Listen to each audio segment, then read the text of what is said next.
तो आज की इस वीडियो में डेडपुल एंड वोल्वरिन के ट्रेलर में अपेयर होने वाले कुछ इंपॉर्टेंट डिटेल्स के बारे में बात करेंगे और उसके पीछे का रीजन जानने की कोशिश करेंगे। ट्रेलर की शुरुआत में लोगन आराम से एक बार में बैठा होता है, जो कि ऑब्वियस है क्योंकि वीडियो गेम्स हो या फिर एक्समैन की मूवीज, वो बार में ही बैठकर चिल करना पसंद करता है। एज ए एमसीयू फैन तुम्हें वोल्वरिन के बारे में ये फैक्ट मालूम होना चाहिए कि वोल्वरिन कभी ड्रंक नहीं हो सकता, यानी उसके बॉडी में जो हीलिंग फैक्टर है उसकी वजह से अल्कोहल उसके ऊपर किसी तरह का इफेक्ट नहीं डाल सकती। इसका मतलब यही है कि वोल्वरिन जितना चाहे उतना शराब पी सकता है। ट्रेलर का ये सीन डायरेक्ट रेफरेंस है एक्समैन फर्स्ट क्लास मूवी से, जहां पर चार्ल्स जेवियर और मैग्नेटो उसे अपने टीम में शामिल करने के लिए पहली बार मिलता है। वहाँ पे तो लोगन उन दोनों को दूर से ही गाली देकर भगा देता है, लेकिन यहाँ पे डेडपुल को वो पोलाइटली दफा हो जाने को कहता है। फिर डेडपुल अपना गन निकालता है जहाँ पे smile wait for the flash लिखा हुआ होता है, जो कि यूएस में ग्लॉक 40 गन्स के बैरल में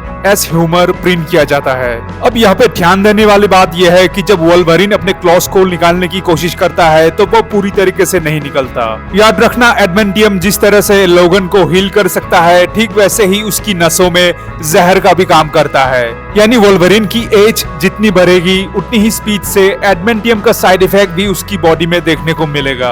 बढ़ते हैं नेक्स्ट सीन की तरफ, जहाँ पे डेडपुल और वोल्वरिन दोनों का फ्लैशबैक देखने को मिलता है और साथ ही में ये भी मेंशन किया जाता है कि वोल्वरिन की वजह से ही उसकी दुनिया खत्म हुई है। अब अगर इसका एग्जाम्पल कॉमिक्स में ढूंढोगे तो तुम्हें 3 रेफरेंसेस मिलेंगे। पहला नंबर आता है X Men days of future past का, जहाँ पे सारे एक्समैन को सेंटिनल मार डालता है और लोगन कुछ नहीं कर पाता। दूसरा नंबर है ओल्ड मैन लोगन कॉमिक सीरीज का, जहाँ पे लोगन मिस्टीरियो की वजह से खुद धोखे में आकर दूसरे एक्समैन मेंबर्स को जान से मार डालता है। तीसरा रेफरेंस है Wolverine kills the Marvel universe comic series का, जिसमें लोगन वोल्वरिन बनने के बाद एक मानसिक बीमारी का शिकार होता है जिसे PTSD post traumatic stress disorder कहा जाता है, और इसी के चलते वो एक्समैन और एवेंजर्स को अपना दुश्मन मान लेता है।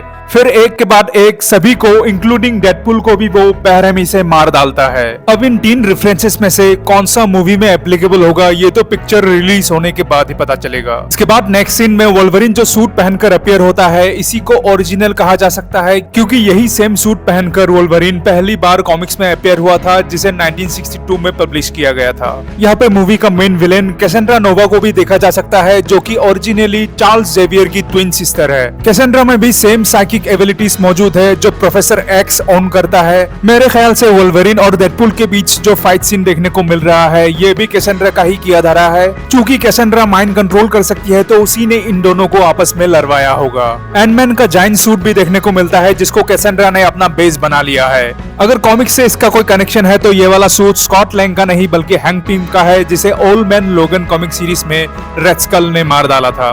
इसके अलावा मूवी में कई सारे पुराने एक्समैन के विलेंस भी अपीयर होंगे, जिसमें लेडी डेथस्ट्राइक, कैलिस्टो, टोड, अजाजेल और स्टारफिश शामिल है। आखिर में सबसे इंटरेस्टिंग इस ट्रेलर का ये वाला सीन है जहाँ पे वोल्वरिन और डेडपुल एक पोर्टल के अंदर जंप लगा रहे हैं। ये सीन डायरेक्टली पोस्ट क्रेडिट में दिखाया जाएगा और यही से कैंग डायनेस्टी का स्टोरी लाइन भी शुरू होगा। डेडपुल और वोल्वरिन दोनों ही आज की डेट में अलग अलग यूनिवर्स में एग्जिस्ट करते हैं, तो ऐसे में इनको एवेंजर्स या फिर थैनोस के बारे में कुछ भी नहीं मालूम। ये मूवी MCU और एक्समैन के यूनिवर्स को हमेशा के लिए कनेक्ट कर देगी और इसीलिए मुझे लगता है ये दोनों कहीं और नहीं बल्कि अर्थ 616 में एंटर कर रहे हैं, जो कि एवेंजर्स का होम प्लेनेट है। इसी डिटेलिंग के साथ मैं इस वीडियो को खत्म कर रहा हूँ। वैसे ये ट्रेलर ब्रेकडाउन तो नहीं था, लेकिन आई थिंक जितने भी मोस्ट इंपोर्टेंट एस्पेक्ट्स थे मैंने इस वीडियो में कवर कर लिया है। तो इस बारे में तुम्हारा क्या मानना है कमेंट बॉक्स में जरूर बताना। मिलते हैं अगले वीडियो में। Till then good bye and take care.